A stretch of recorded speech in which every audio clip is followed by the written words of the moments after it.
L'intervention que je vais faire ici s'inscrit évidemment dans l'axe 1, puisqu'il y a 3 axes prévus pour ce colloque. L'entre 1, approche théorique. Je ne suis pas du tout didacticienne, je ne connais rien dans le domaine, donc approche théorique, mais en plus, je dois dire une approche théorique dans une perspective restreinte, parce que je serais bien incapable de, je cite ce qu'il y a dans la description du programme, revisiter le concept de culture. Non, je ne peux pas le faire et je ne le ferai pas. Et des notions connexes telles que civilisation, alors là, encore moins. Tout ce que je peux faire en tant que linguiste, car je suis linguiste spécialiste des interactions, et je ne suis que ça, donc tout ce que je peux faire, c'est simplement envisager comment la culture vient s'inscrire dans certains comportements communicatifs propres à telle ou telle communauté de locuteurs. Les comportements communicatifs, c'est ça que je décris comme point de départ pour essayer d'y appréhender des faits culturels, évidemment. Bon. Alors, en tant que linguistique, en tant que spécialiste de la linguistique de l'interaction, évidemment, on est toujours tout de suite amené à rencontrer le problème de l'interculturel, bien sûr, car on observe tout de suite qu'il y a des variations selon les cultures dans les comportements communicatifs. Alors, c'est ça que je vais faire. Oui, voilà le plan de mon intervention. Donc, après une petite introduction méthodologique, je vais envisager quelques faits de variation, mais ça, je vais le faire très très vite. Je vais survoler la question, car je vais reprendre ce qu'il y a déjà dans un bouquin de 94, les interactions verbales, le tome 3, où c'est là où c'est le volume qui est entièrement consacré à ce problème de l'interculturel. Voilà. Alors, je vais aller très vite parce que c'est un peu ancien, 1994.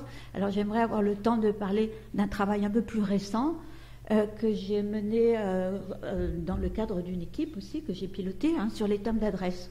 Donc, étude de cas, ça renvoie à ça, cette question des termes d'adresse. Alors, je vous ai mis 2010, les formes nominales d'adresse dans les interactions en français. Alors, ça, c'est paru. Et celui qui est sous presse, c'est un prolongement de ce premier travail, s'adresser à autrui, forme nominale, perspective interculturelle. Voilà. Donc, je voudrais vous parler un petit peu de ça. Et entre les deux, je vais revenir un petit peu sur la notion d'éthos, une notion assez fondamentale dans cette réflexion, mais qui est éminemment problématique et sur laquelle je suis de plus en plus perplexe, à vrai dire, cette fois. Bon, alors, donc, prenons l'introduction, les motivations de la recherche. Pourquoi est-ce qu'on va s'intéresser à l'interculturel lorsque l'on est linguiste? Bon, bien sûr. Alors, c'est ce que j'ai appelé d'abord l'illusion universaliste. L'illusion universaliste, ça veut dire simplement que, quels que soient par ailleurs les contacts auxquels on est soumis en permanence avec d'autres cultures, quels que soient, avec les voyages que l'on fait, les échanges après la fameuse mondialisation, etc., il y a toujours, de façon générale, une méconnaissance de l'ampleur des variations culturelles dans les comportements communicatifs. Alors ça, j'en avais pris conscience. Vous voyez, ça non plus, c'est pas tout nouveau, c'est des ouvrages qui datent des années 80. J'en avais pris conscience quand j'avais fait une étude avec un étudiant, un doctorant, sur les manuels de vente. Cette littérature très particulière où on donne des conseils à des futurs professionnels de la vente. Et on s'était aperçu que c'était des conseils qui étaient extrêmement ethnocentriques, c'est-à-dire des conseils qui auraient été pertinents pour des Français, mais qui auraient été catastrophiques dans les échanges interculturels. Alors, je vous ai mis 2 exemples, c'est ceux que j'ai déjà utilisés ailleurs, d'ailleurs. Bon. Alors, vous voyez, ces 2 exemples qui montrent que la variation culturelle peut affecter toutes sortes de comportements communicatifs très divers. Alors, le premier, c'est sur le regard, les patterns d'échange de regards. Bon. Et je cite, « Un enfant est toujours gêné de devoir répéter un mensonge lorsque ses parents lui demandent de le faire en le regardant dans les yeux. Vous ne mentez pas à vos clients, alors regardez-les. » Voilà, première recommandation. Regardez-les lorsque vous leur parlez, regardez-les lorsqu'ils vous parlent, regardez-les. Un regard franc et direct renforcera vos paroles, il donnera confiance à vos clients. Bon. Alors, il se trouve qu'il y a une étude qui a été faite justement sur ces échanges de regards en situation commerciale, d'échanges comme ça. Alors, vous voyez ce que ça donne. Durée des contacts oculaires par rapport à la durée totale de l'interaction. Corpus japonais, 13% du temps global de l'échange. Bon. Corpus États-Unis, 33%. Corpus brésilien, 52%. Donc vous voyez que c'est vraiment une variation assez considérable, de 1 à 4. Voilà.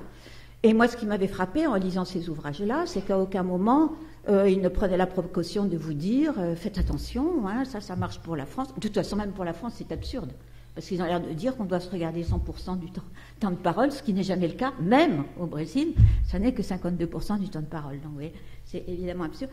Mais alors, ce que ça montre, c'est que, les différences sont à la fois quantitatives et qualitatives. Parce que ce qui va changer, c'est la durée même, hein, des regards, mais aussi l'interprétation qu'on peut en faire. Parce que le regard dans les yeux n'a pas la même signification, évidemment, partout. En France, c'est essentiellement, effectivement, la franchise. Bon, d'accord. Mais dans d'autres pays, ça va être perçu comme arrogance, insolence, indiscrétion, tout ce que vous voulez. Bon, voilà. Alors, l'autre exemple que j'avais mis, c'est ça, concernant la gestion de la relation interpersonnelle. Pour négocier dans de bonnes conditions entre le client et le représentant, doit s'établir une relation d'égalité. Voilà. Bannissez, je m'excuse de vous déranger. Ne soyez pas gênés, vous parlez d'égal à égal avec votre interlocuteur.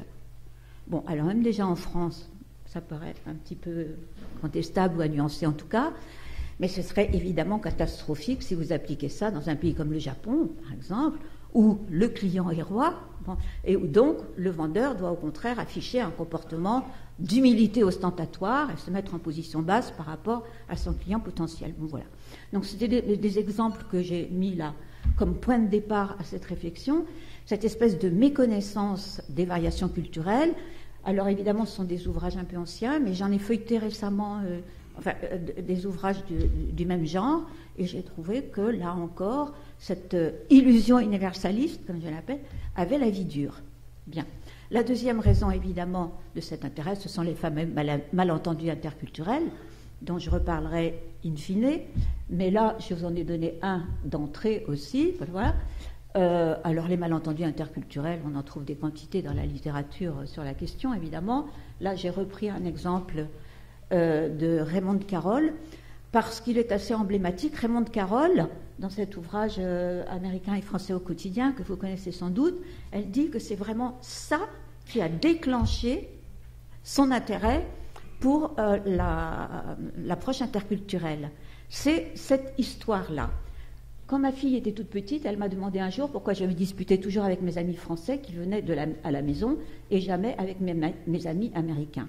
C'est probablement ce jour-là que j'ai commencé mes analyses culturelles. Bon. Alors pourquoi cet effet de dispute, hein? Bon, elle-même, elle est française, elle habite aux États-Unis, sa petite fille est biculturelle mais avec dominante américaine évidemment, et quand il y a des invités à la maison, si c'est des Français, elle a l'impression qu'ils se disputent. Bon, voilà. Alors après, nous, en tant que linguistes, notre travail, c'est de chercher quels sont les indices qui vont engendrer cet effet de dispute qui est heureusement la plupart du temps un malentendu. Bon. Alors évidemment, ça va être le rythme de la conversation, du tac au tac, ça va être les interruptions et les chevauchements de paroles, durables et nombreux, ça va être peut-être aussi la prosodie, il faut voir, hein, mais en tout cas c'est à nous, après, linguistes, qu'il revient d'aller regarder les données et d'essayer de voir qu'est-ce qui entraîne cette impression, cet effet, cette impression erronée. Voilà, donc que la variation concerne tous les aspects du fonctionnement de l'interaction et pas seulement quelques comportements exotiques, là dont on est bien conscient, les salutations, les choses comme ça, mais tous les aspects, même les plus discrets du fonctionnement de l'interaction. Alors maintenant, quelques aspects méthodologiques. Alors là, on peut opposer deux types d'approches quand on travaille dans cet énorme champ qu'est l'interculturel. Il y a d'une part les études comparatives. En anglais, généralement, dans ce cas-là, ils disent cross-culturel, mais la terminologie n'est pas très, très fixe, hein, mais disons cross-culturel, c'est comparatif ou contrastive, on va dire, pragmatique contrastive, contrastive conversation analysis, etc. On compare, ça veut dire, on décrit d'un côté comment ça se passe, mettons, en France, de l'autre côté comment ça se passe, mettons, au Vietnam, et dans un deuxième temps, on va comparer les résultats obtenus, voilà, perspective contrastive. Tandis qu'en général, on réserve plutôt interculturel à la communication interculturelle, c'est-à-dire la communication entre des locuteurs relevant de cultures différentes. Hein? Et donc, l'approche interculturelle, en ce sens, va consister à analyser les problèmes qui sont inhérents à ce type de rencontre interculturelle. Alors, les problèmes sont évidemment essentiellement les malentendus dont il s'agit. Voilà. Alors, j'ai mis idéalement, il faut faire les deux, évidemment, donc idéalement disposer de 3 corpus, mais c'est très difficile à constituer, évidemment. 3 corpus, ça va être par exemple, si on va travailler sur les commerces, on va comparer les interactions de commerce en France et au Vietnam, pour reprendre un exemple qui a été étudié dans notre laboratoire. Donc, on va comparer les échanges, ce qui se passe dans des échanges franco-français, on va comparer ce qui se passe dans des échanges au Vietnam, et après on va essayer de trouver des sites où il y a les 2 communautés en contact, et on va voir comment ça se passe. Bon. Alors, c'est difficile à faire. Je vous ai mis 2 exemples, parce que c'est les seuls dans notre équipe de recherche qui ont utilisé cette méthode des 3 corpus, pas de façon parfaite évidemment, c'est impossible à faire de façon idéale, mais qui ont essayé de le faire. Alors, Nejat Ahmed sur les commerces en France et en Tunisie, donc elle a enregistré des boucheries françaises, des boucheries en Tunisie, et enfin, 3e corpus, une boucherie du quartier de Lyon, qui est multiethnique, où il y a énormément de population maghrébine, et où il y a donc une clientèle qui est à la fois française et d'origine maghrébine, et où il y a un certain nombre de problèmes qui se posent, par exemple avec le pronom personnel « tu, vous », bon, c'est un cas classique, et donc elle a eu elle a fait des études à la fois comparatives et interculturelles, les 3 corpus. Alors, même chose pour Christine Béal sur les conversations en France, en Australie, et aussi dans une banque de Melbourne où il y a à la fois des Français et des Australiens. Mais c'est un idéal qui, évidemment, dur à atteindre et qui demande beaucoup de travail parce qu'il faut enregistrer des corpus. Alors, je vous ai mis que 2 présuppose 1. Ça veut dire que pour pouvoir comprendre ce qui se passe dans la communication interculturelle, il faut très bien maîtriser le fonctionnement de la communication dans les 2 communautés qui entrent en contact. C'est pour ça qu'il faut commencer par faire des études comparatives avant d'être en mesure de faire une approche véritablement interculturelle. Et dans notre laboratoire, effectivement, nous adoptons surtout une approche comparative. Bon. Plus que la communication interculturelle, ce qui intéresse davantage, évidemment, des spécialistes de FLE, c'est la communication interculturelle. Mais nous, on fait du comparatif essentiellement. Bon. Alors, j'ai ajouté transculturel, parce que bon, il y en a qui utilisent transculturel pour, après transculturel, la recherche des universaux communicatifs. Bon, voilà. Donc, cross, inter, trans. Ce sont les 3 préfixes qu'on rencontre généralement dans cette littérature. Alors, donc, je vous ai dit que dans notre labo, on fait surtout de l'analyse comparative.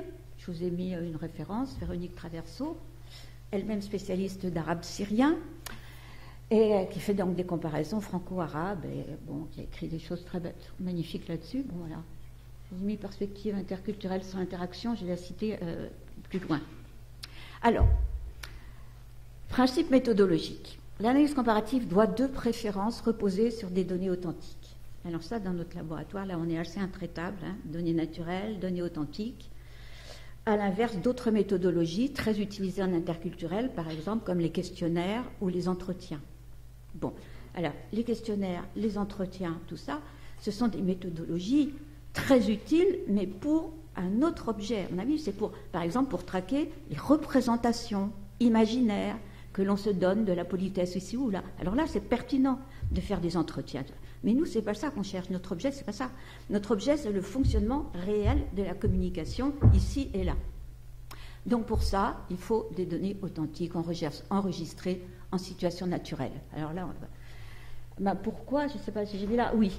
Avec les questionnaires, par exemple, le problème, c'est que vous obtenez des réponses beaucoup trop stéréotypées. Beaucoup trop aussi biaisées par la pression normative. Alors ça, je m'en suis aperçue, moi, dans mes recherches, par exemple. J'ai travaillé sur le compliment. Bon. Le compliment, si vous faites des enregistrements, vous constatez que sa formulation peut être infiniment variée, très, très variée. Bon. Quand vous faites avec des questionnaires, c'est toujours les mêmes formulations. Alors, moi, je lisais beaucoup d'articles sur le compliment aux États-Unis, en Chine, et à chaque fois, la conclusion, c'est les formulations du compliment sont très stéréotypées. Alors, je dis, il n'y a qu'en France où c'est si varié. Ben, évidemment que non. C'était lié à la méthodologie, c'est qu'à chaque fois, c'était des méthodes de questionnaire. Alors, évidemment, c'est vrai, le questionnaire, c'est par exemple, Vous êtes invité chez des gens, vous voulez les complimenter sur la nourriture. Qu'est-ce que vous allez dire? Bon, ben, vous êtes là, vous répondez, c'est délicieux. Puis voilà, c'est ça que vous allez répondre par questionnaire. Alors que dans la réalité, il y a une infinie possibilité de formuler son compliment. Donc c'est ça que j'appelle réponse trop stéréotypée. Et la pression normative, alors là, je l'ai constaté dans le travail sur les termes d'adresse. Avec des questionnaires, si vous dites aux gens, après bonjour, est-ce que vous mettez un terme d'adresse? Est-ce que vous dites bonjour madame? Ah ben oui, oh, bien sûr. Je ne vais pas dire bonjour tout court, c'est pas poli. Parce que c'est ça qu'on apprend quand on est tout petit. Hein, donc, mais dans la réalité, nous, dans nos enregistrements, c'est très rare qu'on ait après une salutation un terme d'adresse. Enfin, c'est très rare, non. Tout dépend des situations. Mais ce n'est pas du tout automatique. Donc, ça veut dire tout simplement qu'on ne parle pas du tout comme on croit qu'on parle et comme on répond au questionnaire. Bon, c'est pour ça. Il nous faut des données authentiques. Alors, cela dit, ce qu'on peut comparer, ça peut être soit tel ou tel type d'interaction ou d'événement communicatif. Alors, j'ai mis là encore un exemple de nos travaux. Hein. C'est les interactions en site commercial. Avec Véronique Traverso, on a piloté toute une grosse recherche avec des étudiants, des étudiantes sur les commerces. Hein. Alors, toutes sortes de petits commerces, les boulangeries, les boucheries, les garages, des fleuristes, des marchands de vêtements, etc. Toutes sortes de commerces fondés sur l'enregistrement. Hein. Donc, on enregistre ce qui se passe. Et après, on analyse ce matériel en voyant quel est le script de l'interaction, la politesse ou éventuellement les impolitesses, etc., tout ce genre de choses. Donc, on a fait une perspective comparative, hein, d'une part en France, et d'autre part dans d'autres pays comme la Tunisie, le Vietnam, l'Allemagne, etc. Et après, on a comparé comment ça se passait. Mais alors, on peut aussi partir, non pas d'une situation, d'un type d'interaction, mais d'un type de fait. Hein, ce sont les deux possibilités. Alors, c'est le cas, par exemple, pour les termes d'adresse. Hein, notre travail sur les termes d'adresse relève du deuxième type de travail. Dans tous les cas, on peut distinguer deux étapes de la description, deux étapes du travail. La première, description et comparaison de certains aspects particuliers de la communication dans les différentes sociétés étudiées. Et dans un deuxième temps, qui est facultatif, qui n'est pas obligatoire. Quand on est linguiste, on décrit d'abord. Mais dans un deuxième temps, on peut être tenté tout de même de se demander si ce qu'on décrit ne renvoie pas à d'autres réalités qui sont, elles, d'ordre culturel, hein, d'autres réalités. Donc c'est ce que j'ai appelé rechercher la logique culturelle sous-jacente à tout ça, à tout ce qu'on observe, et tenter de reconstituer le style communicatif des sociétés en question. Style communicatif. Et c'est là où on rencontre la notion d'éthos, sur laquelle je vais revenir. Voilà, alors au préalable, donc j'en suis au point 2, quelques faits de variation. Et là, je vais vraiment survoler ça, parce que, encore une fois, bon, tout ça est très détaillé dans le volume 3 des interactions verbales. J'ai repris ça dans le discours en interaction, 2005, un peu, bon. Et dans les actes de langage aussi, oui, les actes de langage dans le discours de 2001. Donc j'ai repris un petit peu ces considérations. Donc je vais aller très vite. Alors, j'ai essayé de classer tous ces faits de variation, puisque je vous dis que la variation pouvait affecter tous les ingrédients dont sont faites la communication. Alors j'avais classé ça. Bon. Alors j'avais d'abord envisagé le matériau sémiotique, parce que les interactions elles sont faites avec un matériau qui, à l'oral, est à la fois verbal, paraverbal, c'est-à-dire prosodique, et non-verbal, c'est-à-dire mimogestuel, un canal visuel. C'est fait de tout ça l'interaction. Et à tous les niveaux, vous pouvez avoir des variations. Alors, dans le volume 3 là, des interactions verbales, en fait, c'est une espèce de synthèse de la littérature sur la question. Ce n'était pas mes observations personnelles, évidemment, sur tout ça, hein, mais j'avais lu beaucoup de choses, et puis donc, j'avais fait une synthèse de tout ce qui ressortait de ces travaux. Alors, le paraverbal, bon, j'ai commencé, bon, le débit, c'est un peu anecdotique, hein, mais c'est simplement, si vous voulez, pour soulever, faire émerger tous les problèmes que pose ce type de réflexion. Bon, je dis, si je vous donne la phrase, les Français parlent vite, et que je vous demande, est-ce que c'est un énoncé vrai ou un énoncé faux? Bon, il est évident que vous ne pouvez pas répondre à cette question. C'est une assertion qui n'est pas validable en tant que telle. Et pourtant, on n'arrête pas d'en produire. Hein. Et pourquoi est-ce qu'elle n'est pas validable? Ben pour des raisons. D'abord, les Français, quels Français? Alors, c'est le problème de l'homogénéité ou de l'hétérogénéité de la communauté en question. Donc, quel Français et surtout dans quelle situation? Alors, c'est là-dessus maintenant que j'ai envie d'insister tout le temps. C'est la situation qui est peut-être le facteur de variation le plus important.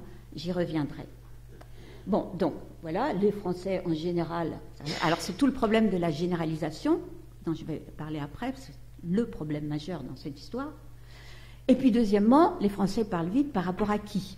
Et quand on dit parlent vite, ça veut dire plus vite que d'autres types de locuteurs à préciser et qui généralement sont implicites dans le contexte. Mais alors, bon, on va dire, les Français parlent vite, ils parlent plus vite que les Suisses, mettons. Mais peut-être moins vite que les Italiens, c'est encore vérifié, encore que le débit, ce n'est pas une composante aussi facile à analyser qu'on croit. Bon, enfin bref. Et puis il y a des variations internes, peut-être aussi selon le sexe des locuteurs ou le genre, enfin bon, etc. Mais en tout cas, ce qu'il faut garder en mémoire dans cette histoire, c'est ce fameux tout est relatif qu'on peut toujours mettre en exergue d'une réflexion sur l'interculturel. Ça veut dire que quand je dis les Français parlent vite, ça veut toujours dire plus vite que X, une autre société auquel la perspective est toujours comparative. Bon, et c'est ça qu'il faut garder en mémoire. Bon. Alors voilà, je vais passer très vite. J'ai envisagé l'intensité. Alors, on pourrait faire le même, exactement poser les mêmes problèmes pour les Français chuchotent. Parce que les Français chuchotent, je vous l'ai mis, parce que ça m'avait frappé quand j'étais en Corée, où effectivement le niveau sonore est plus élevé qu'en France. Mais il y a d'autres pays où c'est plus élevé. Bon. Et donc, j'avais regardé, on m'avait montré le journal de bord que des enseignantes de français en Corée avaient tenu lors de leur séjour en France. Et presque toujours, c'est la première chose qui revenait, les Français chuchotent. Les Français chuchotent, ça veut simplement dire qu'ils parlent avec une intensité vocale plus faible, en général, dans les situations comparables, qu'en Corée, et c'est la première chose qui les avait frappés. Bon, voilà.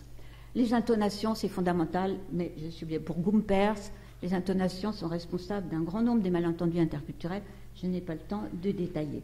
Alors, je ne vais pas détailler non plus le non-verbal, toutes ces affaires de distance et de proxémique, c'est bien connu. Les regards, on l'a vu dans mon exemple liminaire. Attendez, la durée des contacts oculaires, les mimiques, les gestes, tout ça, on pourrait illustrer, détailler abondamment, je ne vais pas le faire. Les gestes de contact, alors là, il y aurait évidemment beaucoup à dire là-dessus. Le oui-non, le rire et le sourire, etc., etc. Alors, simplement, je vous ai mis un exemple parce que je suis tombée dessus la semaine dernière dans une de mes lectures de romans sur le sourire, qui n'a pas la même signification dans les pays asiatiques. Vous savez qu'en France, c'est souvent un marqueur de gêne ou un marqueur... Voilà. Je vous cite ça quand même. Oui, c'est dans Comment j'ai mangé mon estomac. Oui, c'est un texte autobiographique de quelqu'un qui a eu une opération à l'hôpital. Et son docteur est cambodgien. Le docteur So est cambodgien. So est également très performant sur un court de tennis. Très sérieux quand il mène au point, il est connu pour se mettre à sourire dès qu'il pense qu'il va perdre la partie. Aussi n'appréciais-je que modérément de le voir sortir les résultats de la biopsie en souriant comme un bienheureux. Voilà. Bon. Alors j'avais travaillé aussi sur les systèmes d'alternance des tours de parole, les pauses, les chevauchements de parole, etc. Mais là encore, je l'ai mentionné avec mon exemple introductif de malentendu. Et ce sur quoi il faut insister, oui, c'est que ce sont non seulement les comportements qui varient d'une culture à l'autre, mais aussi leur interprétation et le système de valeurs sous-jacents. Alors ça, c'est important, parce que, par exemple, cette histoire des chevauchements de parole, qui sont très fréquents en France dans les conversations familières. Bon, alors, quand on va décrire simplement les différences en disant, ben voilà, à situation similaire, par exemple des débats politiques, en France, il y a un tiers du temps de parole, mettons, qui est en chevauchement, alors que, par exemple, dans un débat équivalent en Allemagne, ça va être un temps de parole, de chevauchement bien moindre. Bon, dans les conversations familières, même chose. Mais ce que je veux dire, c'est que ça, c'est un constat qu'on fait. Les comportements sont différents. Mais c'est aussi le système de valeurs, la façon dont on les évalue. Par exemple, pour ce qui est des interruptions, dans les conversations familières. Si vous êtes d'une société, bon, par exemple comme les Allemands, où il y a moins, où les normes, si vous voulez, la tolérance au chevauchement est moindre, on va interpréter tous ces chevauchements comme un manque de respect de la parole d'autrui, comme une espèce d'impérialisme conversationnel, je ne sais pas. Bon. Alors qu'en France, ça va être interprété, si ça n'excède pas évidemment un certain seuil de tolérance, certaines normes, ça va être interprété plutôt comme une preuve d'engagement dans l'échange conversationnel. Alors qu'en revanche, si vous n'avez aucun chevauchement et que les tours se suivent comme ça, bien sagement, ça va produire l'effet d'une conversation assez morne, où finalement les participants s'ennuient un peu et ne sont pas véritablement investis. Ça va manquer de chaleur, c'est trop froid. C'est ça que je voulais dire par cette histoire d'interprétation et de système de valeurs. Bon. Alors, j'ai évidemment beaucoup travaillé surtout sur les actes de langage, les échanges rituels, sur la requête dans nos petits commerces. La requête est fondamentale, c'est le premier acte de langage, évidemment la requête du produit. Alors on a regardé comment elle était formulée, si elle était directement ou indirectement. La requête peut être plus ou moins directe ou indirecte. En France, c'est toujours indirect. Bon, c'est jamais je veux ou donnez-moi ça. Mais c'est vous auriez, est-ce que vous avez, ou bien, ou je voudrais, ou alors adouci. Alors on a observé les différents procédés d'adoucissement. Les procédés favoris en France étant le conditionnel et le fameux minimisateur petit, sur lequel j'ai beaucoup travaillé dans diverses situations communicatives. Le petit, je voudrais une petite baguette. Donc ce sont les deux marqueurs principaux d'adoucissement de la requête, donc de politesse en France, le conditionnel et le minimisateur petit, avec notre exemple préféré, mais qui est authentique. Si on l'inventait, on ne pourrait pas l'inventer, c'est le petit beefsteak, c'est un exemple de Nejat Med. Et je me souviens quand elle a trouvé ça, quand elle avait ça dans son corpus, elle m'a dit « Ah Catherine, viens voir ce que j'ai trouvé ». Et c'est l'échange suivant, la cliente qui dit « Je voudrais un petit beefsteak ». Je dis « Un gros ?» Et la cliente dit « Moyen ». Je voudrais un petit beefsteak, un gros, moyen. Voilà. Et authentique. Bon. Alors ça permet après il faut regarder de près et de distinguer le petit dimensionnel, sens propre, et le petit qu'on a appelé rituel comme adoucisseur de la requête, avec parfois d'ailleurs des risques de malentendus entre les deux valeurs. Voilà. Alors on a beaucoup travaillé sur la salutation, bien sûr, dans les commerces ou ailleurs, salutation, et alors on oppose la salutation à ce qu'on appelle les questions de salutation, les salutations complémentaires, greeting questions. Et ça va prêter aussi pas mal à malentendu. Alors, les questions de salutation, en France, se ramènent au fameux ça va ou comment ça va, qui a un statut hybride en tant qu'acte de langage. C'est à la fois une salutation et à la fois une question. Alors, c'est compliqué. Après, il faut voir comment c'est dit, dans quel contexte, etc. Il y a tout un chapitre là-dessus dans les actes de langage, dans le discours. Bon. Parce que c'est compliqué, c'est bien plus compliqué qu'on croit. Les gens disent « Oh, mais ça va, c'est une salutation ». Non, pas du tout. C'est une question de salutation avec une proportion variable de la composante salutation et de la composante question, selon différents facteurs qu'il faut après décortiquer, évidemment. Alors, en Afrique, mais en tout cas, c'est une question uniquement sur la santé de l'interlocuteur. Alors qu'en Afrique, comme vous le savez, ça va être une question non seulement sur la santé de l'interlocuteur, mais de tout son entourage. Mais ce sont des questions rituelles aussi, des greeting questions. C'est-à-dire qu'il n'est pas question d'y répondre en donnant toutes sortes d'informations détaillées. C'est pas ça. Il faut dire oui, ça va, et puis voilà. Bon. Alors, en Chine, au Vietnam, c'est bien, il y a toute une panoplie de questions du genre où allez-vous, que faites-vous ici, etc. En Chine, avez-vous mangé? Vous imaginez les malentendus auxquels ça va prêter. Ça a été bien décrit, cette affaire-là. Mais ça va prêter à des malentendus parce que nous, comme pour nous, ce sont de vraies questions, on va se dire, mais c'est une question indiscrète. On dit où allez-vous? Bon, on doit répondre je vais où je vais. Il faut répondre de façon évasive parce que c'est presque une salutation. Bon. Mais nous, on va prendre ça pour une question véritable, une vraie demande d'information, et on va se dire c'est indiscret. Voilà. Mais on va se croire obligé de fournir toutes sortes d'informations comme élément de réponse, et l'autre va trouver qu'on est beaucoup trop bavard et qu'on raconte sa vie, etc. Alors, c'est quelque chose qu'a très bien montré Christine Béal dans sa thèse sur les interactions quotidiennes en français. Oui, ça, c'est ce qu'elle a tiré de sa thèse en 2010. Les interactions quotidiennes en français et en anglais, l'approche comparative à l'analyse des interactions culturelles. Alors, c'est elle, donc, qui a fait de la comparaison France-Australie, dans une perspective à la fois cross-culturelle et interculturelle. Elle a fait donc sa thèse avec moi il y a déjà, je sais pas, une quinzaine d'années. Elle est maître de conférence à professeur maintenant, professeur à Montpellier, ça fait peut-être 20 ans oui, qu'elle a fait sa thèse avec moi. Et alors, elle a travaillé en particulier sur « Did you have a good weekend ?» Elle a écrit un article là-dessus dans la langue française, et l'histoire est la suivante, c'est que elle-même est française, et elle a fait sa thèse à Melbourne, où elle enseignait le français là-bas à l'université de Melbourne. Et elle s'apercevait que dans la salle des professeurs, quand elle arrivait le lundi matin, tout le monde lui demandait « Did you have a good weekend ?» Oh, elle se dit, s'ils sont sympas, ils s'intéressent à moi, et bon, voilà. Alors, elle racontait son week-end, et à ce moment-là, elle les voyait tous qui se mettaient à leurs ordinateurs et qui n'écoutaient pas la réponse. Alors, elle a été désemparée pendant un bon moment. Je ne comprends pas ça. Et je me souviens très bien le jour où elle m'a envoyé un mail, parce qu'évidemment, on faisait le travail ensemble par email, à distance, et elle me dit, ça y est, j'ai compris, j'ai tout compris, c'est une greeting question. C'est tout le problème de la greeting question. Ça veut dire que c'était une espèce de salutation réservée au lundi matin,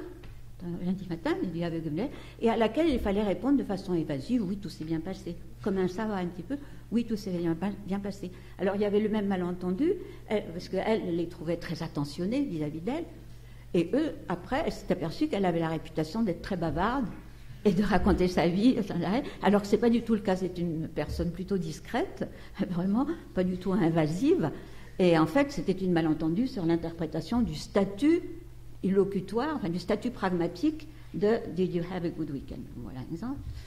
Alors le remerciement, évidemment, j'ai beaucoup travaillé là-dessus aussi, alors on constate des différences dans la fréquence du remerciement, beaucoup plus fréquent par exemple en France qu'en Espagne, dans les formulations du remerciement, qui peut se formuler à travers une bénédiction en arabe, mais le statut de la bénédiction en arabe est très complexe parce que ça peut avoir des tas de fonctions pragmatiques différentes. Véronique Traverso a travaillé là-dessus pas mal. En japonais, les fameuses grateful apologies.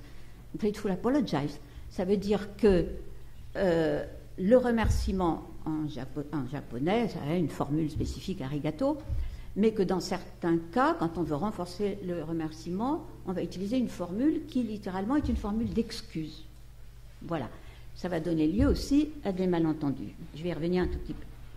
Et enfin, il y a des différences dans les conditions d'emploi du remerciement. Dans certaines sociétés, le remerciement est absent dans les commerces et les services, en particulier au Vietnam, ce qui peut très bien s'expliquer, comme l'a bien montré notre doctorant qui a travaillé là-dessus.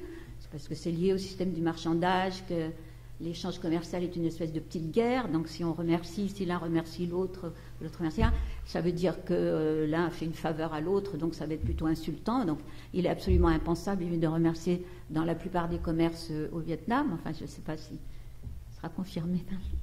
Enfin, si, non, mais c'est vrai que le système est un peu en train de changer, mais enfin, voilà. Et surtout, alors, le remerciement prohibé dans les échanges entre proches dans de très nombreuses cultures. Des cultures africaines, où il n'est pas question de remercier son frère, enfin, c'est absurde de remercier son frère, son cousin, son proche, aussi en Corée, c'est impensable de remercier sa mère, de remercier son frère, etc. Bon, voilà. Alors ça, c'est les constats. Marquage et conception de la relation interpersonnelle, bon, ça je vais passer vite parce que je vais y revenir avec les termes d'adresse. Voilà, troisième chapitre de cette intervention, bon, voilà, à la recherche de mutation. Alors, vous voyez, ce qu'on fait dans un premier temps, on décrit et on compare. On dit, voilà, là, il y a des différences, ça ne fonctionne pas pareil, bon, voilà. Mais c'est un peu frustrant si on en reste là. C'est-à-dire qu'on peut tout de même être tenté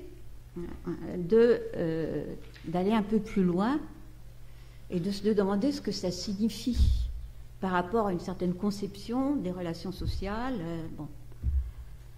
Ah ben ça, oui, j'ai mis, ne pas se contenter de la description des faits isolés. D'abord, on peut tenter de les interpréter.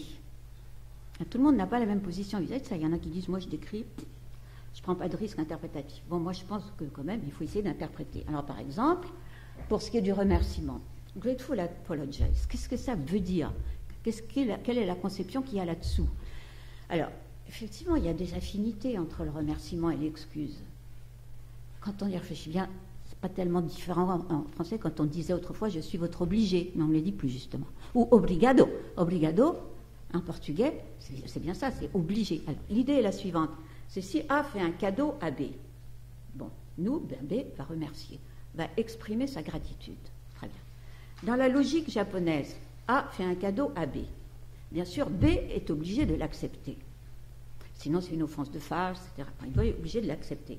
Et en l'acceptant, il laisse A de quelque chose. Il le prive d'un élément de son territoire qui a été transféré à B. Donc, il l'a lésé. Donc, il est coupable de l'avoir privé de quelque chose. Il est obligé d'avoir ce comportement, n'empêche qu'il est coupable, il est en dette.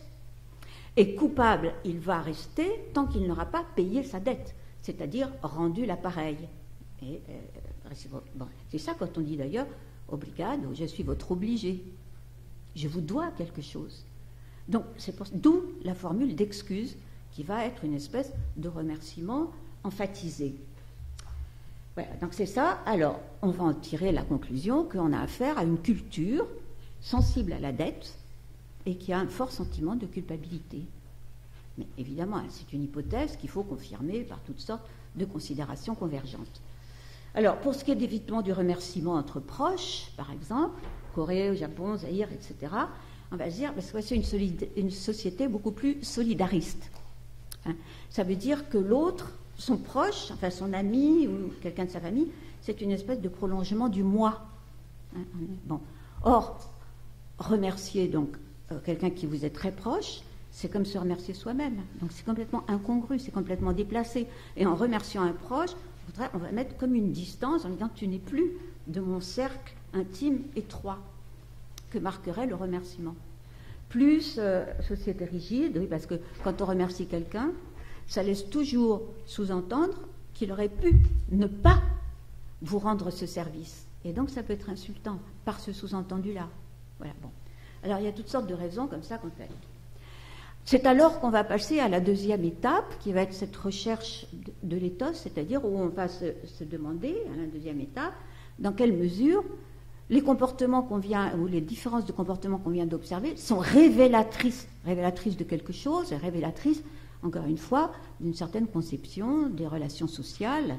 Voilà. Donc, à ce moment-là, on va être à la recherche de l'éthos. L'éthos, profil communicatif. Alors, comment est-ce qu'on va procéder? Il faut regrouper des faits à ce moment-là. On ne va pas se contenter juste de regarder le remerciement, voilà. Mais de regrouper des faits qui relèvent de niveaux différents afin de tenter de reconstituer les différentes composantes de l'éthos de la société envisagée. Alors, c'est là où on va se rapprocher du problème de la culture. On va essayer de saisir la culture sous-jacente, dans un deuxième temps. Ça pose des tas de problèmes. Et quand on est linguiste, on est... Enfin, bon, avec Véronique Traverson, on est de plus en plus prudente dans ce domaine, mais enfin bon, je voudrais juste vous montrer les problèmes que ça pose. Alors, exemple, oui, on va se dire, est-ce que c'est une société plutôt, ce qu'on appelle à ethos de proximité, on appelle ça les sociétés à contact, ou plutôt une société fondée sur la distance relationnelle? Alors, vous voyez le type de marqueurs qu'on va regrouper, qui peuvent être des faits très hétérogènes, par leur statut sémiotique et linguistique, très hétérogène. Là, on va regarder les comportements proxémiques. On va regarder la fréquence des contacts oculaires et des contacts corporels, les gestes de contact, les touchés, les attouchements, bon, voilà. Les formes de l'adresse, les prénoms, les surnoms, les choses comme ça. La facilité avec laquelle on donne accès à son territoire privé, invitation, confidence, etc. On va regarder tout ça. Et à la sortie, on va se dire proximité, distance. Bien. Ethos solidariste. Alors, on peut regarder le remerciement. On l'a vu tout à l'heure, remerciement, on ne remercie pas son frère, bon voilà. On peut regarder l'excuse. Voilà. Alors, l'excuse, effectivement, vous êtes au courant de ce drame, cette tragédie là, du naufrage du Sewol en Corée. J'ai regardé dans la presse, dans le Monde, dans Libé, et à chaque fois, il y avait toujours cette histoire que les Coréens, chaque Coréen s'excusait et disait « j'ai honte ». J'ai honte. Enfin, ils sont pour rien. Ils ont pour rien, c'est un salaud. Là, enfin, passons. Non. Ils disaient « j'ai honte ». Et le commentaire du journaliste, je crois que c'est dans Libération, je sais pas, parlait d'une forme de culpabilité collective qui se substitue à la responsabilité individuelle, conséquence d'une société traditionnellement structurée, surtout autour de la notion de groupe. En France, c'est impensable qu'on ait ce comportement-là. On va tout de suite accuser les responsables de ça, mais on ne va jamais dire « j'ai honte ». Jamais honte. Alors, cela dit, en Corée, ils n'ont pas seulement honte, ils sont en colère aussi. Alors, je ne sais pas si c'est parce qu'ils s'occidentalisent ou parce que c'est plus compliqué que ça. J'ai remarqué que maintenant, ça prend aussi la forme d'une colère contre les coupables, évidemment. Mais quand même, cette histoire, nous sommes collectivement solidaires et coupables de ce drame. Alors, donc, vous voyez, pour l'éthos solidariste, on va regarder les remerciements, on va regarder les excuses, on va regarder les salutations, j'en ai parlé, ou les vœux, les expressions votives. Alors là, j'ai une thèse de Stavroula Katsiki sur les vœux comparés en France et en grec. Et ça ne fonctionne pas pareil. Elle a particulièrement travaillé sur la fête du nom. La fête du nom, c'est quand vous avez votre prénom, par exemple Catherine, enfin Sainte-Catherine, tout le monde va me fêter la Sainte-Catherine. Bon, en France, on le fait très très peu.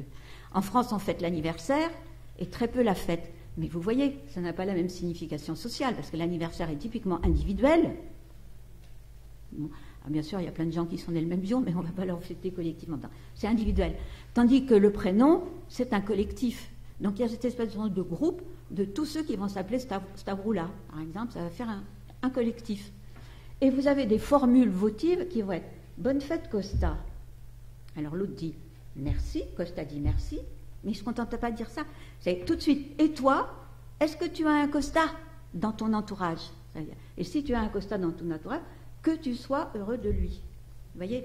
Et donc, Katsiki a conclu ça. De ces formules, il ressort que les interlocuteurs sont dans une relation d'interdépendance. La vie de l'un est liée à celle de l'autre. Le bonheur de chacun est celui de tous. Bon. C'est un bon indicateur. Et d'ailleurs, cette histoire solidariste, j'ai remarqué, par exemple, pour le 1er de l'an, on a beaucoup de mails de vœux, par exemple, qui me viennent de pays comme la Roumanie, par exemple. Mais j'ai remarqué, moi, les formules de vœux, j'en avais noté pas mal, ça. Il va y avoir « Je vous souhaite santé et prospérité pour vous », mais ça ne s'arrête jamais là. Santé et prospérité pour vous et votre famille. Ou bien pour vous et pour vos proches. Ou bien pour vous et pour ceux qui vous sont chers. Il y a toutes ces formules-là. Alors que nous, quand on souhaite les feux de bonne année, on dit « Je te souhaite la bonne année ».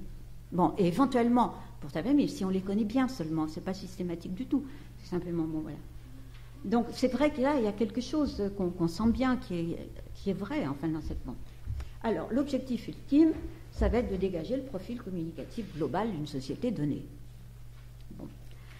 On va penser que toutes ces composantes de l'éthos, ça forme une espèce de gestalt, là. Bon, ben voilà, et ça va être le profil. Par exemple, éthos chinois, évitement de la confrontation, importance attribuée à la face, modestie, respect des hiérarchies, solidarité in groupe, etc. C'est ce que j'ai trouvé dans la littérature. Précaution et problème.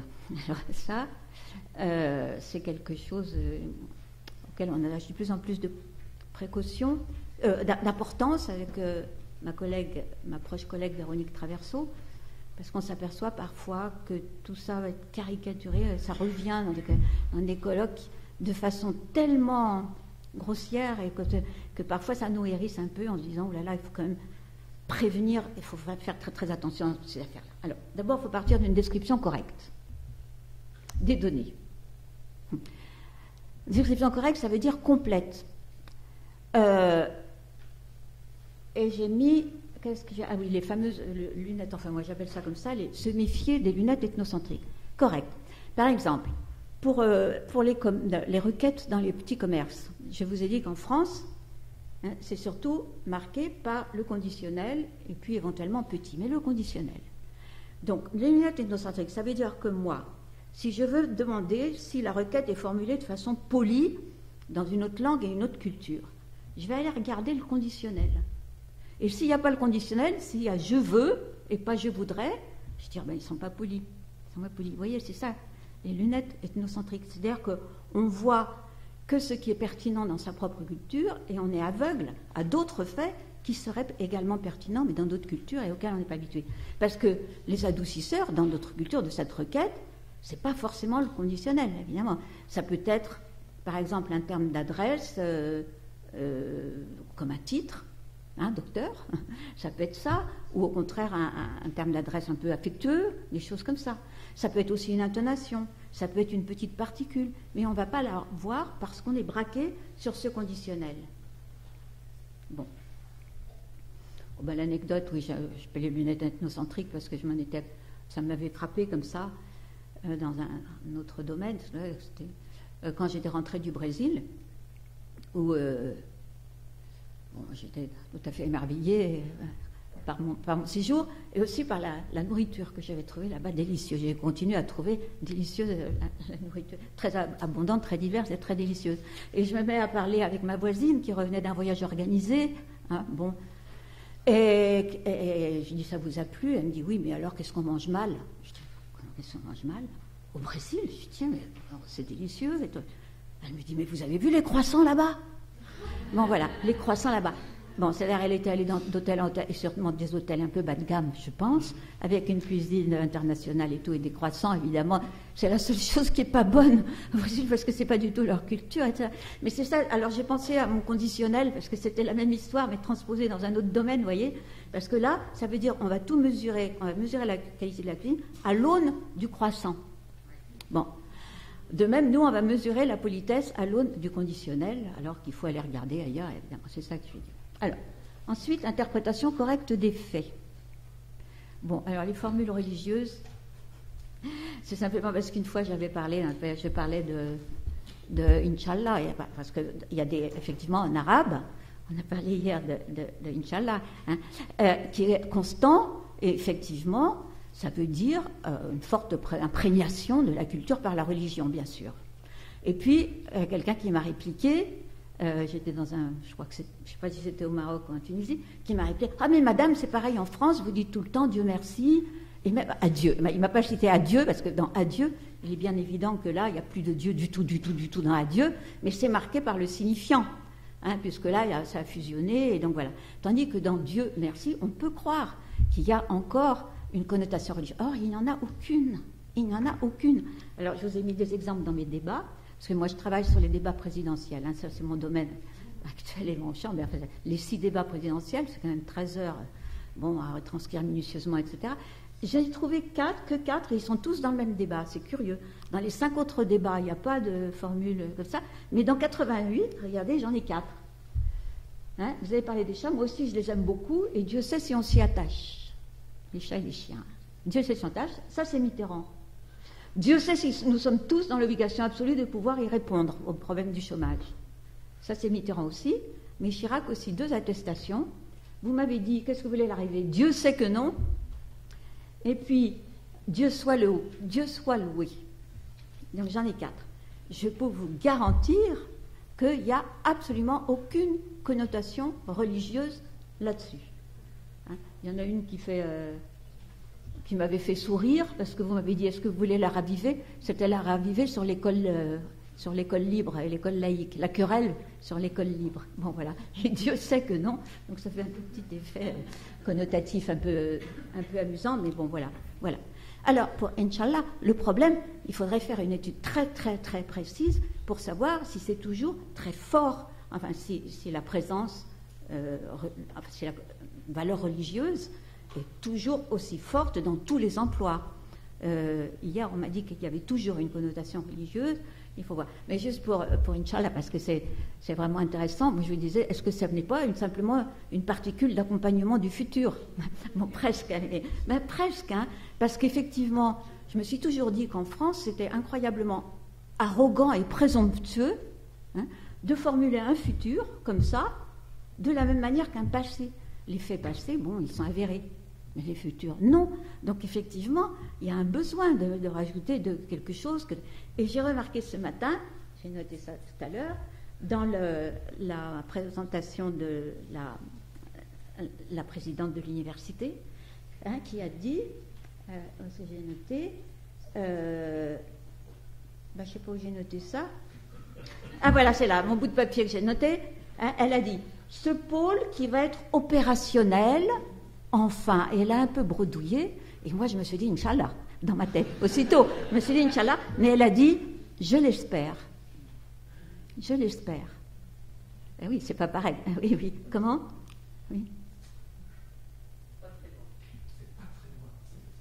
Mais oui, mais c'est pas très très loin. C'est pour ça, oui, on a discuté. C'est pas si loin. Mais cela dit, bon, moi j'ai eu un étudiant qui m'a,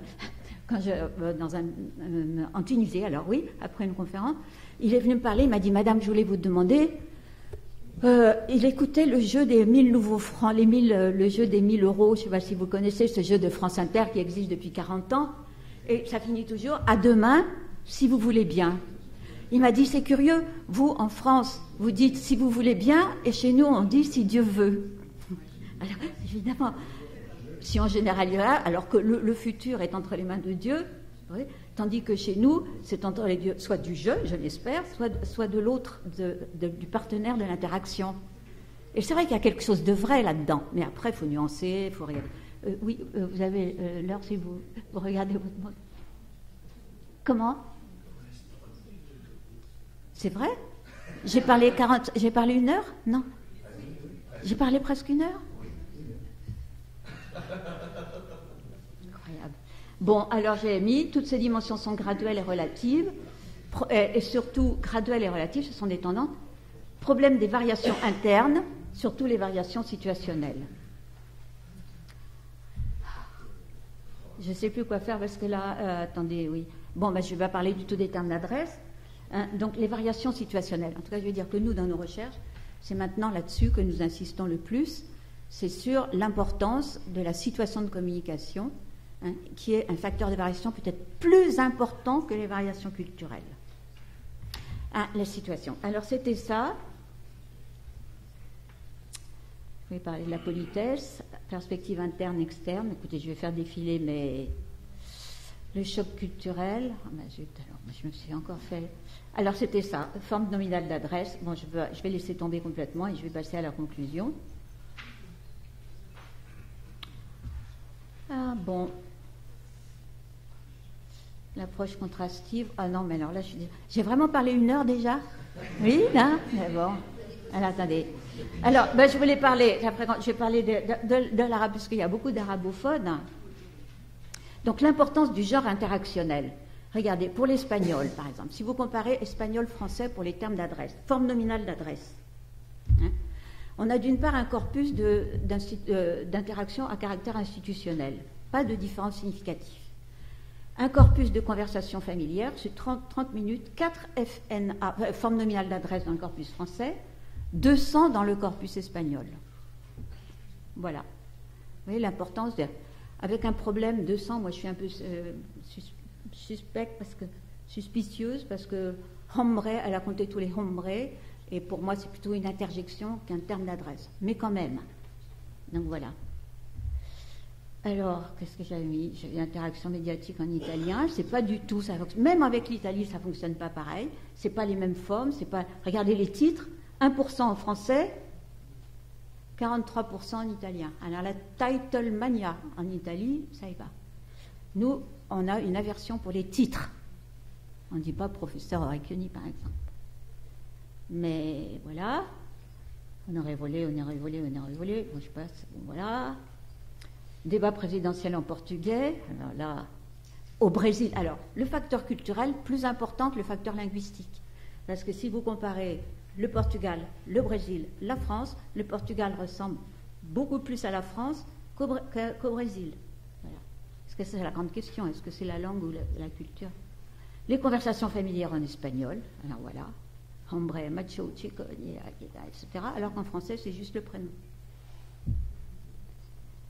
La version d'adresse qui est en arabe, le cas de l'arabe, je termine là-dessus. Regardez, épicerie. Alors, c'est l'arabe, Liban et Syrie, c'est pas le Maghreb, parce qu'il se trouve que nos chercheuses, c'est leur domaine là. Alors, regardez, épicerie. Le commerçant appelant successivement un client adulte, docteur, mon frère, ami de toujours. Le même client. Alors que nous, il n'y a que monsieur, madame, il n'y a rien d'autre. Une jeune cliente, Farida, mon oncle. Alors mon oncle, c'est l'inversion d'adresse. Ce phénomène très étrange pour nous, mais qui est bien attesté en Roumanie, en Italie, en arabe, etc. Bon, voilà. Alors, le phonique, voilà l'étude de Traverso. Regardez ça, je voulais vous le signaler. Des échanges ordinaires à Damas, aspect de l'interaction en arabe. Voilà. Auditeurs, auditrices aux invités. Alors, auditeurs, auditrices aux invités. Donc, c'est du phonine. C'est-à-dire, c'est des gens, des auditeurs, qui s'adressent à une star qui est là dans le studio. Auditeurs, auditrices aux invités. Monsieur, madame, mademoiselle, madame Fadia, professeur, artiste, chanteuse, professeur Fouad. Odeur, auditrice à l'animateur. Professeur Walid, frère, frère Walid. Invité s'adressant à un auditeur, mon frère, mon chéri. Invité s'adressant à un auditeur, frère plus prénom, mon frère noble et généreux. Invité s'adressant à une autrice, ma chérie, mes yeux, ma vie, mon âme, chérie de mon cœur, âme de mon cœur. Vous voyez les affectifs, ça n'a rien à voir avec le français vraiment, bon voilà. Voilà, l'instabilité de l'adresse, l'affectivité, etc. Ben là, je suis vraiment désolée et je vais conclure. Je conclus. Alors, l'approche interculturelle est à la fois risquée et indispensable.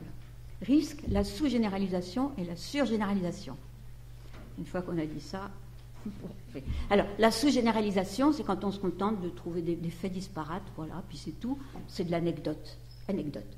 La surgénéralisation, c'est les stéréotypes qu'on va retrouver. Alors, la surgénéralisation, les Japonais ne disent jamais non, mais on entend des choses comme ça, et moi, évidemment, ça me hérisse. C'est absurde de dire ça. Alors là, je vais faire un peu de polémique, c'est Hofstede, que vous connaissez peut-être, parce qu'on tombe toujours sur ce Gerd Hofstede, qui est un psychologue néerlandais qui travaille sur la communication dans les entreprises. Et alors lui, dans les stéréotypes, enfin, je sais pas, d'abord, c'est que sur questionnaire. Alors, c'est l'imaginaire qui arrive, c'est sur questionnaire. Mais si vous dites à des gens, est-ce qu'il y a beaucoup de hiérarchie dans votre élève? Et qu'ils disent, ah oui, très généralement. Ça veut dire qu'ils sont très sensibles à la hiérarchie et ça veut dire qu'ils ont peut-être justement un éthos anti-hiérarchique. Vous voyez, après, il faut interpréter tout ça, c'est pas du tout évident. Mais alors, il a élaboré cette notion de distance culturelle à partir d'un seul type de situation qui sont dans les entreprises, la communication dans les entreprises, alors que ça n'a rien à voir avec ce qui se passe dans les commerces, dans les conversations familières, dans les relations en classe, rien à voir, c'est dans les entreprises. Et à partir de ça, il généralise et dit, il y a des sociétés à grande distance, et voilà, à grande distance hiérarchique. Alors voilà, j'ai entendu l'autre jour, non c'était en 2012, j'entends ça, de Schwerzer, qui était l'ancien directeur de Renault, et qui dit, bon, avec les Suédois, j'ai eu pas mal de problèmes, mais j'ai compris, parce qu'il avait lu Hofstede, donc il a tout compris, et il avait lu dans Hofstede, j'ai appris depuis que la différence culturelle entre la Suède et la France était la même qu'entre le Japon et la France. Bon.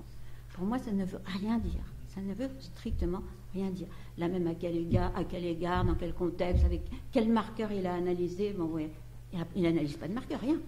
Il interroge les gens, et puis bon, voilà.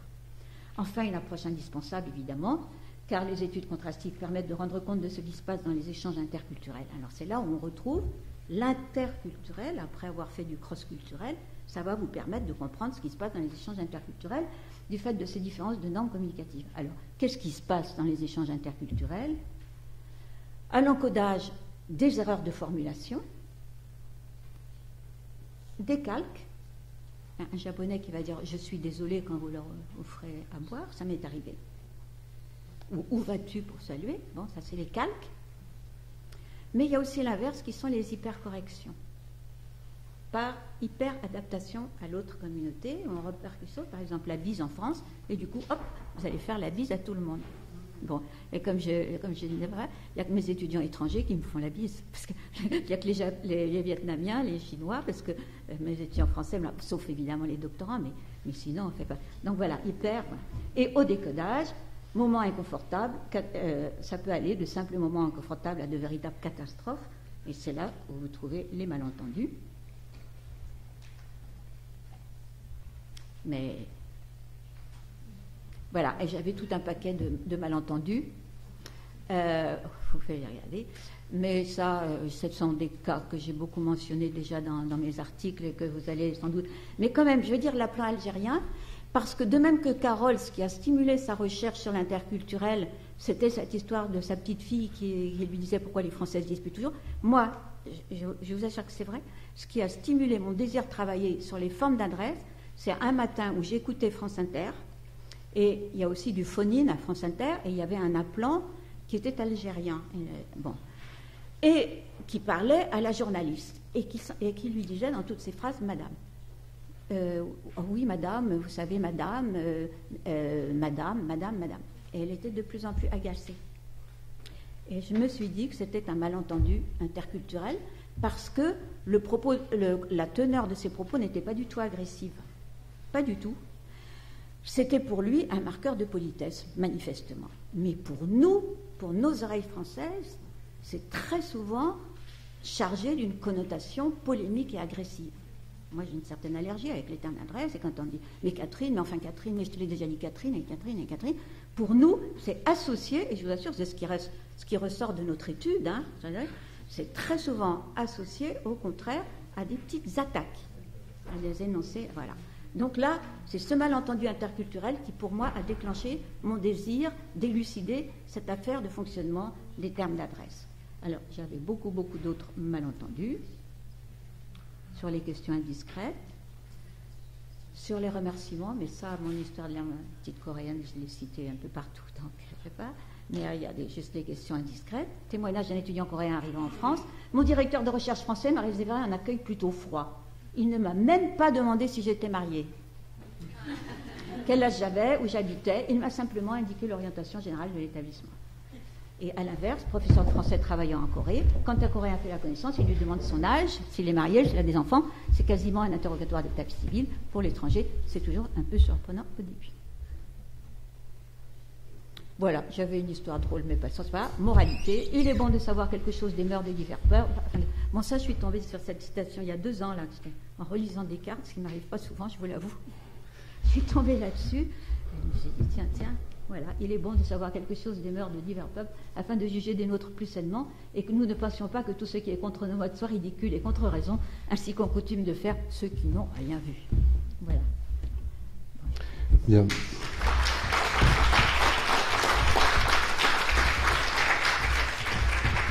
Bien, merci Catherine pour ce long et brillant exposé. Non, qui nous a permis de revisiter une grande partie de vos travaux. Juste une ou deux questions, puisqu'on va enchaîner ensuite sur... Brigitte, c'est un pot après ou on boit un café? Brigitte Lepez, coucou. Café ou conférence? Alors, ce sera un café. Alors, une ou deux questions, et après, on enchaînera sur un petit café. Rapide, puisqu'on est déjà en dépassement de temps. Très difficile, la première question. Hein? Non? Oui? Je ne sais pas si le volume sonore... On a un micro, la dame là-bas. Ici. C'était la première, c'était là? Bon, après.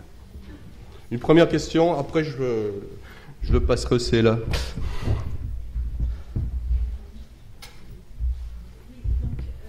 Ce qui me frappe dans ce que vous dites, c'est qu'en définitive, on ne peut que rarement analyser les données qu'on trouve. Déjà, les données ne sont pas gigantesques, puisque ce sont des expériences. Bon, dans les lectures, il y en a plus, mais les données réelles sont peu abondantes. Et en définitive, particulièrement, ce qui m'a particulièrement frappé, c'est les adresses à valeur religieuse, justement, et vous avez conclu en disant je peux vous garantir que ça n'avait rien de religieux, et en définitive l'interprétation est entièrement dans je peux vous garantir qu'il n'y a rien de religieux dans ça. Donc comment est-ce que vous en sortez avec ça? Oui, non, mais là c'est l'intuition de locuteur natif, mais il y a aussi d'autres preuves qu'on peut voir dans les contextes. Mais ce que j'ai pas compris, c'est que vous dites les données, mais on en a des kilomètres de données. Simplement, c'est du boulot de les constituer. Nos commerces, on a 12 sites différents. Et à chaque fois, c'est 2 jours entiers d'enregistrement. Donc, c'est quand même pas rien. Sur les termes d'adresse que j'ai pas entendu, que j'ai pas eu le temps de traiter, là, je vous montre simplement les corpus qu'on a sur les termes d'adresse. forme nominale d'adresse. Voilà, situation étudiée, regardez, on a étudié tout ça pour comparer les situations, parce que c'est très différent selon les situations, le fonctionnement des termes d'adresse, donc c'est ce facteur du T1, et pour chaque fois, on a des heures et des heures d'enregistrement. Donc ce sont quand même des données, et on ne peut tirer des conclusions qu'à partir, pas du tout d'un ou deux échantillons notés comme ça ou prélevés, des heures d'enregistrement. On en a sur les classes par exemple, bon ben c'est quand même plusieurs jours de classe, d'enseignement, vous voyez, regardez. Alors les interactions médiatiques c'est facile parce que là c'est tout fait, les corpus évidemment, voilà. Tandis que les autres, il faut les constituer, il faut les faire, les enregistrements. Donc, vous voyez tout ce qu'on a. Mais en définitive, donc l'intuition, l'interprétation personnelle est toujours importante. Ah, ça, évidemment. C'est ce que je trouve alors, mais vous savez que là, il y en a qui disent qu'on ne peut pas faire de la description de données relevant d'une autre culture que la sienne. Voilà. Ou du moins, alors il faut être quasiment biculturel pour le faire soi-même, et sinon, il faut faire ça en équipe, au moins en tandem. En groupe, en équipe. Et c'est pour ça que nous, c'est pour ça que c'est formidable aussi l'existence des labos et tout ça, parce qu'on est nombreux et on peut, effectivement. Mais, vous voyez, je connais Véronique Traverso, je pense que c'est la seule qui peut faire analyser des interactions en arabe syrien, qu'elle maîtrise parfaitement. Et elle l'a appris sur le tas à l'université. Hein. Bon, alors évidemment, maintenant, elle ne peut plus tellement faire du terrain, depuis quelques années, la pauvre. Elle a choisi son terrain, là. Bien, bon, voilà. Mais... On a une deuxième question et après on passera à la conférence suivante. Ça passe pas? Oh, t'as une voix assez grave. Bon, ça marche. Ouais. Bonjour, merci beaucoup donc pour cette conférence. Moi j'ai une question. Vous avez parlé du profil communicatif global d'une société donnée. Vous avez insisté et donné quelques exemples sur le profil solidariste. Et donc je trouve ça très très intéressant de toute votre méthodologie et comment vous arrivez à cette observation. Et moi, ma question, c'est plutôt, une question générale, une inquiétude. Est-ce que, en établissant des profils, est-ce qu'on ne risque pas de créer une hiérarchie? Et je pense particulièrement, par exemple, aux études qui ont été faites au début du siècle, donc XXe siècle, au Maghreb, par les sociétés de psychiatres, par exemple, et qui ont établi des profils par rapport aux populations au Maroc, notamment en Algérie. Ils ont tiré des conclusions justement sur l'éthos solidariste, et ça donnait après des catastrophes parce qu'on a hiérarchisé les choses. Mais vous avez émis beaucoup de précautions, et je voulais savoir quelle est votre pensée là-dessus. Voilà. Oui. Non, mais là... Alors là, c'est aussi un problème de vocabulaire descriptif, de termes descriptifs. Parce que bon, mais ça c'est un problème tellement énorme là. Mais de termes descriptifs, parce que si vous dites solidariste, il y a une petite connotation positive. Bon, alors si vous dites et individualiste, négative. Bon, mais le problème c'est avec qui on est solidaire de qui, hein? Alors est-ce que c'est son petit groupe, sa famille, son clan, son machin, ou est-ce que c'est l'humanité, hein? Bon voilà. Alors, ces termes sont extrêmement piégés, donc je suis tout à fait d'accord avec vous. Alors, quand on parle de la politesse, n'en parlons pas, comme moi j'ai beaucoup travaillé sur la politesse, alors là ça déclenche, parce que poli est connoté positivement, politesse positivement. Alors là, il faut prendre moult précautions, parce que sinon, effectivement, on va établir des hiérarchies, il y a des sociétés plus polies que d'autres, etc. Et c'est effectivement catastrophique, parce que ça va encourager toutes sortes de jugement. C'est très intéressant que vous avez dit sur les psychiatres et les ethnologues du début du siècle. Ça fait des catastrophes, effectivement, là je suis tout à fait d'accord. Donc prudence, effectivement, prudence. Et pourtant, en même temps, c'est-à-dire que moi je balance sans arrêt en disant, ça existe, ces différences-là, et il faut... mais où trouver le bon niveau entre surgénéralisation, sous-généralisation, et comment échapper, effectivement, aux évaluations et aux hiérarchies. Ça, c'est effectivement très, très grand problème, et je pense qu'on rencontrera ça encore au cours de ces 2 journées. Bien, merci Catherine.